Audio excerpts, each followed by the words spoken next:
Hi everybody, I'm Ukulele Jay, and today I'm going to talk about the Paladin meat slicer. This is a commercial grade slicer. It is the bigger model. There's a smaller one that'll be great in your kitchen, and I'm going to talk about it right now.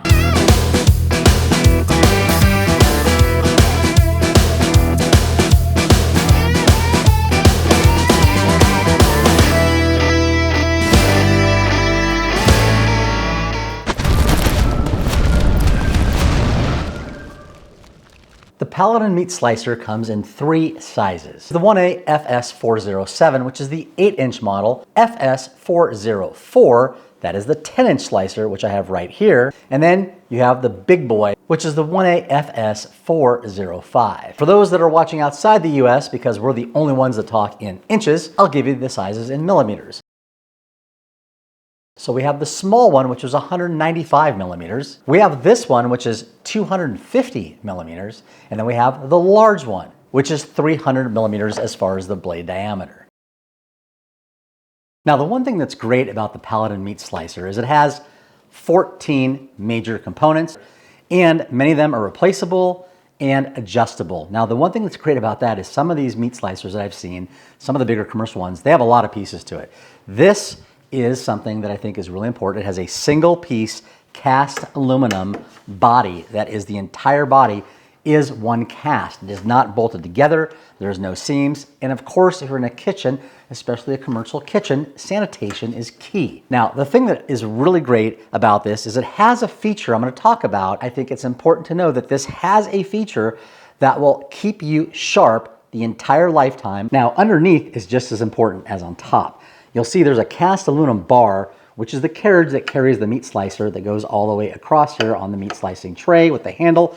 And you have the magic motor. This is a beast. This is a commercial grade motor. They come on the different sizes, different horsepowers based on the 8, the 10, or the 12 inch. This will allow you to cut anything without getting bogged down, without mushing your meat and having all the problems you get with these little home machines you get on Amazon. Now, I've tried those, and they tell you, make sure your meat's semi-frozen. That's because that thing's got to be really hard to allow that blade to even cut that meat or the cheese, because if you do soft cheese, which will do great on this, it will not work on those little small slicers, and if you've ever had those, you know exactly what I'm talking about. Now, here is the sliding food carriage. This is like butter. I mean, you just touch this thing and it just glides. Beautiful feel to it, and allows you to really sit there and slice meat very rapidly and very accurately, because everything is set at the same size, every single cut. This is the carriage arm, and it is a cast aluminum piece. You'll see right here, which I really like the cast aluminum. It is one piece cast, and then you've got the holder here to hold the meat down. It also has a lock, so you can open this up and put it in place and keep it open for cleaning so it doesn't come slam down on your hands. The food carriage also comes with this large plastic component that was designed really well. You just screw it in, and you'll see back here, the nuts are actually inset, so you don't have to worry about having a pliers or anything. You just need a screwdriver. It's a slotted head, and you just screw it in and lock it in. You don't have to do it very tightly, and it stays in place really well. If you have really large cuts that you're pushing, you definitely want to have this on, but if you're doing some small deli cuts, maybe some salami, you definitely don't need this on. You can easily unscrew it and remove it and store it on the side. Another important feature are removable items for cleaning. This handle right here, which moves the food carriage, actually unscrews and comes off, which is really important, because we know when you're cutting meat, you got gloves on, or if you're just in your kitchen without gloves and you start cutting a lot of meat, you're preparing things, this is going to get gunky with your hands, especially if you're not washing your hands all the time, which I do, but I know everybody doesn't. And you can take this off, get in here and clean really well, so you don't worry about any food contamination when you're cutting meat the next time. The next feature that is my favorite feature of this slicer is this device right here. This is really cool. And it goes on 2 ways. You unscrew it, you take it off, and you can have it this way, which the black button, if you're looking at the unit, faces to your right. That is what I call the neutral position, and it doesn't do anything. But when you take it off and you flip it around, you now have an automatic knife sharpener. It works really well. We take this, slide this on position. We go ahead and screw the black knob that's now facing your left and tighten it up really nice and snug. You don't need to over tighten this at all, just nice and snug, finger tight. And then when this blade is spinning, you push these buttons down and you have them engaged to actually sharpen the blade. This is great because that's one of the challenges, is that when they get dull, if you don't have something like this, you have to take the blade off and get it professionally sharpened. For those of us at our house, it's very simple. You just sharpen it at home. There's no need to disassemble and take the blade and set it off. Over here is the blade adjustment knob. I want you to keep your eye right in this area. You'll see the blade there, and you can actually lower or increase this tray, and it gets really huge. You probably could do some fruit, maybe some melons, make some nice slices. You see those in the grocery market. You could do it at home for your charcuterie board. Take that sucker down, cut that melon, make some nice thick wedges for people to pick up. Fantastic. Or you can take it to the top. You can drop it down just a little bit, get that really nice paper thin salami that I love to eat. Now here is the on-off switch. And the one thing I like about this, it is all sealed. So for health purposes, you're not going to get anything stuck in here. It is covered, which is great. Each of the buttons are independent.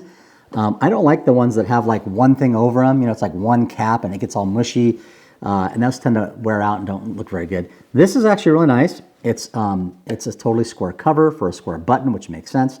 And to turn it on, you just press it on. It is not loud at all. Right now it is running. And what I like is when you shut this off, that blade stops in 1 second. Listen how fast it stops.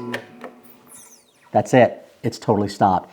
That's a really nice safety feature. Some blades will spin for a while, which is dangerous. This stops nearly immediately, which I really like. The other thing I like is if I want to look under here, I can actually tip this back. I don't recommend this, but if you do, it actually stays. It does not tip over. You have to push on it pretty good, but it stays in place, which is really nice. It's super balanced.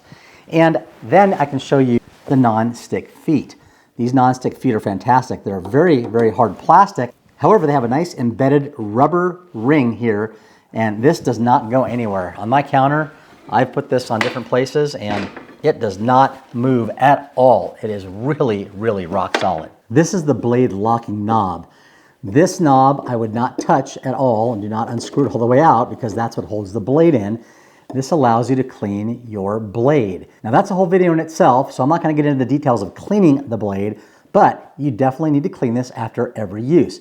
Now I know some of you want to cheat a little bit and just kind of wipe it down, but please do the disassembly. It is not complicated. We'll show you in the video. It does take a little bit of time and a screwdriver, but you can get this disassembled, get it cleaned properly, put back together, and in any type of commercial setting, the food inspectors will come out and they're going to look and see if these machines are clean, so make sure you do it properly.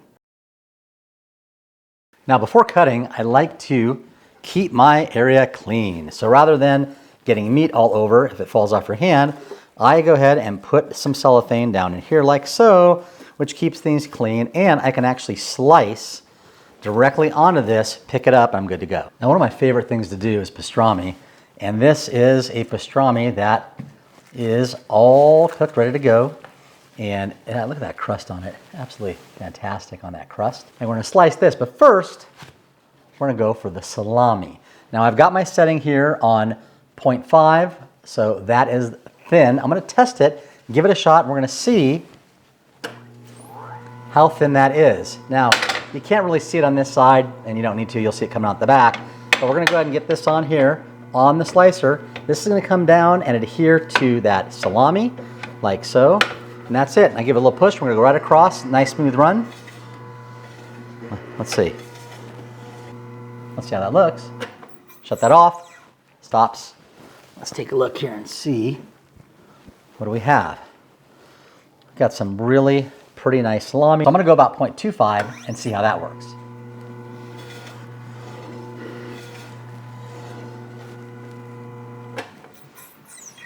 Blade stopped. Let's get this out of here. And that's actually pretty thin. I mean, you can see through this almost, which I like. And I just like a real nice thin salami. You can roll that up really well, which is nice for charcuterie boards, and you're good to go. So I'm gonna go down even further. I'm gonna go down to a 0 setting, which isn't really 0. It's a maintenance area when you start doing things we'll talk about in other videos, but I'm gonna put it at 0 and let's see how this looks.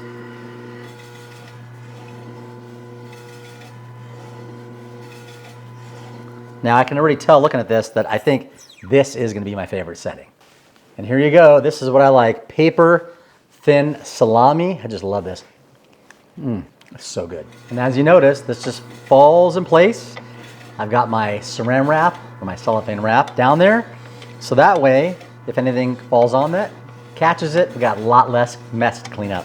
Perfect cuts, so easy to do. And we're gonna go ahead and slice this and see how it comes out.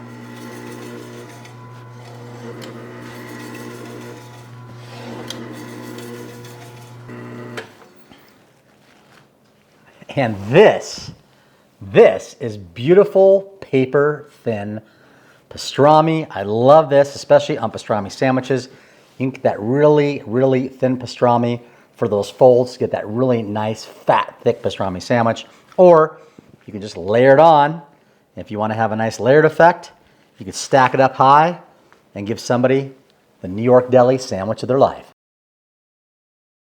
So what do I think of the Paladin commercial meat slicer? I think it's a fantastic slicer. I love the fact that it's all cast aluminum. This thing is really solid. I think it's going to give me decades of use. The blade sharpening is key. You don't have to take your blade off to send it to get sharpened all the time. You can just use the on-attachment blade sharpener, which you can also take off and flip around so you don't accidentally squeeze those and then start hitting the blade. So really convenient feature. I like the fact that all these pieces can be replaceable as well. It's got the great nonstick feet. Just a lot of features for a really great price. If you want a discount for a short time, a welcome 15, that discount is down below with the link to purchase one of these fantastic commercial meat slicers.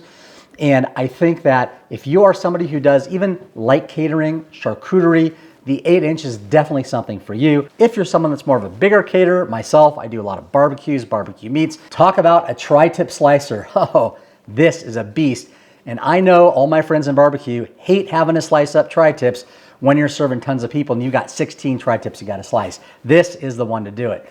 And if you're a restaurant, this 12-inch model I think would be perfect. The horsepower is absolutely where it needs to be at. It is very strong and it's very quiet, which is nice. Tell me what you think. Do you like meat slicers if you have them? Do you think this has any features that attracts you more than other meat slicers? And is it something you would consider buying if you're a light caterer, personal chef, or a chef working in a kitchen? Drop your comments down below, let me know, and we'll hopefully be doing a follow-up video on cleaning this because it is a process and I just didn't have time to do it in this video. So please make sure you subscribe, like, and follow this channel because that is what my sponsors and companies that reach out to me to do these reviews look at to see if the engagement is occurring and how many people actually watch these videos and like them. And right now, we're approaching the 7,000 subscriber mark. We've got 2 million plus views on the channel. It's going really well, so thank you very much. And I hope to see you on the next one. Until next time, smoke on, baby!